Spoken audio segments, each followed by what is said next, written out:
The old man walked into the courtroom, wrists cuffed, his dark-lined face lowered. "State your name," the clerk asked. He answered quietly, voice trembling. "Elias Carter, Staff Sergeant, United States Marines." No one in the room could have guessed what was about to unfold. As the female judge glanced through his case file minutes later, her hand suddenly paused. Her skin turned pale. That name, it belonged to the man who had once carried her brother to safety on a battlefield in Fallujah before vanishing into silence. Respect belongs to those who believe honor doesn't fade with poverty or age. Elias Carter, 69, sat slouched on the courtroom bench. His shoulders were swallowed by a weathered military coat, 2 sizes too big. Under the sterile lights, the creases in his face deepened, etched by decades of loss. Once he wore dress blues with medals pinned to his chest. Now he waited for judgment in second-hand clothes from a shelter. Case 47B, City of Newbridge versus Elias Carter, the bailiff called. Charges: disturbing the peace, trespassing, resisting arrest. Elias rose slowly, joints aching, worn down by time and untreated injuries. Vietnam first, then Iraq. Wounds visible and buried, carried without complaint across decades. "Mr. Carter," said the prosecutor, young and polished. "He's been warned several times about lingering behind Jefferson Street Cafe. The owner filed 3 complaints just this month." But what he didn't say was this. Elias never begged, never asked for handouts. He just sat near the alley vent, trying to stay warm when winter nights closed in.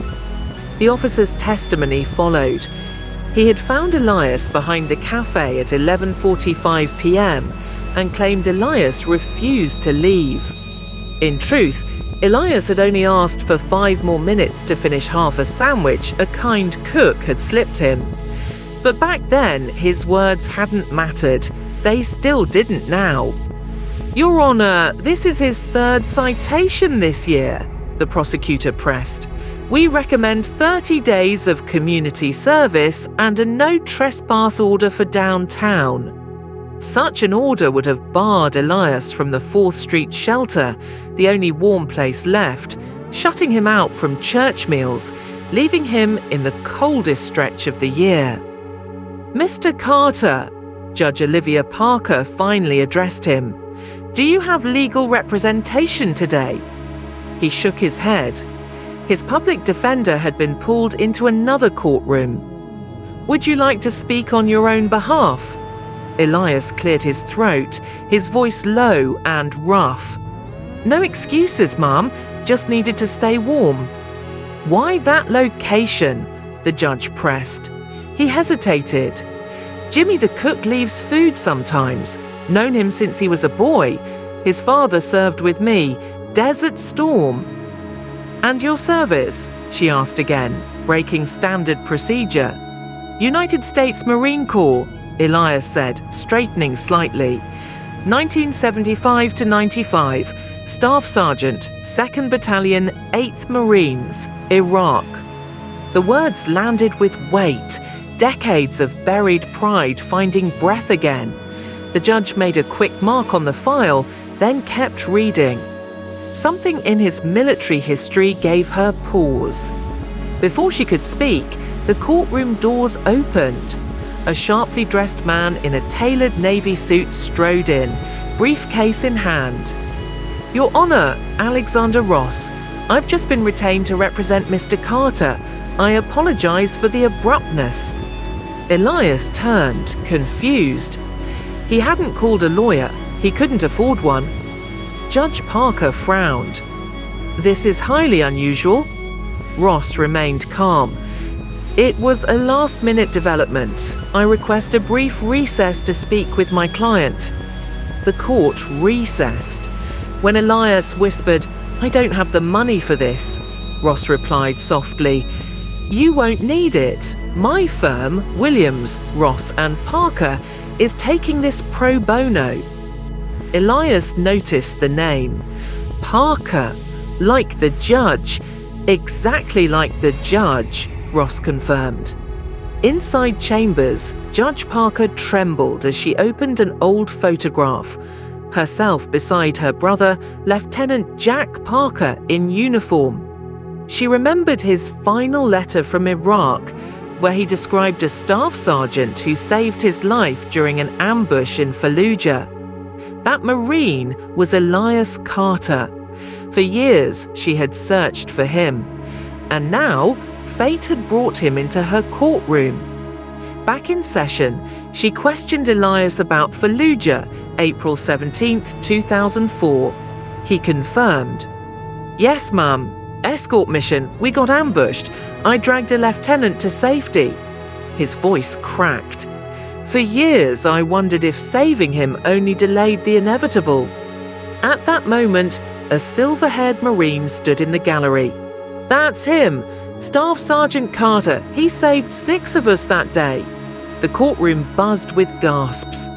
Judge Parker recessed again, but this time she returned with Marines in uniform, one carrying a wooden case. Colonel Matthews addressed Elias. "By order of the Secretary of the Navy, the Silver Star you once received has been upgraded. For extraordinary bravery, the Navy Cross is awarded to Staff Sergeant Elias J. Carter, United States Marine Corps." Gasps filled the room. Veterans stood at attention, saluting him. Even the prosecutor rose. Judge Parker, eyes wet, dismissed all charges. Permanently, she stepped down face to face with Elias. "My brother once wrote about you. No Marine gets left behind," you told him. "Today, Sergeant Carter, we finally keep that promise to you." 2 weeks later, Elias stood in a small apartment, no longer homeless. His Navy Cross hung proudly beside his long-lost medals, recovered with Ross's help. When Judge Parker, Olivia, visited, she brought a box of Jack's letters. Elias read one, tears in his eyes. Jack had written, "Staff Sergeant Carter refused to leave me. He said, 'Not on my watch.'" For years, Elias carried guilt, wondering if saving Jack mattered. Olivia whispered, "He lived the way he did because of you." In that moment, Elias stood taller, dignity restored. "Someone remembered my name," he said softly. "And something long broken finally began to heal." Some heroes save lives, then spend a lifetime waiting for someone to save theirs. But sometimes, dignity doesn't need glory, only remembrance.